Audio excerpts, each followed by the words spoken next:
প্রাচীন চিরায়ত দর্শন প্লেটো এবং এরিস্টটল নামক কোর্সের 2013 সালে অনুষ্ঠিত পরীক্ষায় যে অতি সংক্ষিপ্ত প্রশ্নগুলো এসেছে তার মধ্যে রিপাবলিক গ্রন্থটির কয়টি খণ্ড রয়েছে?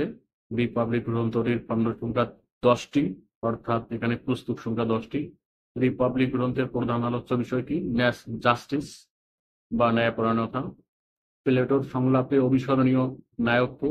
প্লেটোর সংলাপের অবিস্মরণীয় নায়ক হলো সক্রেটিস। প্লেটোর ন্যায় ধর্মের মূল উদ্দেশ্য কি ছিল?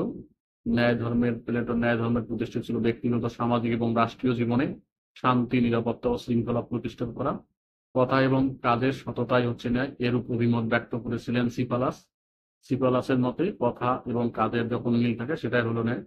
প্লেটোর মতে আদর্শ রাষ্ট্রের শাসক কে হবেন? প্লেটোর মতে আদর্শ রাষ্ট্রের শাসক হবেন দার্শনিক। এ সম্পর্কে তার একটি বিখ্যাত উক্তি আছে, a philosopher must be a king.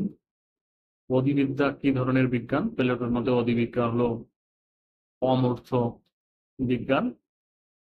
এরিস্টটলের metaphysics গ্রন্থটির 2টি খণ্ড রয়েছে।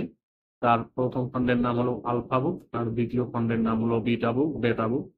এরিস্টটলের মতে গতি 4 প্রকার: দ্রবাত্মক গতি, পরিমাণাত্মক গতি, গুণগত গতি এবং স্থানীয় গতি। মেটাফিজিক্স শব্দটি প্রথম কে ব্যবহার করেন? মেটাফিজিক্স শব্দটি প্রথম ব্যবহার করেন অ্যান্ড্রোনিকাস। অ্যান্ড্রোনিকাস নামক একজন বিখ্যাত দার্শনিক, তিনি প্রথম মেটাফিজিক্স শব্দটি ব্যবহার করেন। সত্তা বলতে কোনো বস্তু বা বিষয়ের মূল বা আদি উপাদানকে বোঝায়।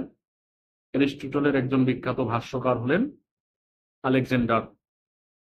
তো প্রিয় শিক্ষার্থী, এই প্রশ্নগুলো খুবই গুরুত্বপূর্ণ, এগুলো তোমরা অবশ্যই পড়বা। ধন্যবাদ।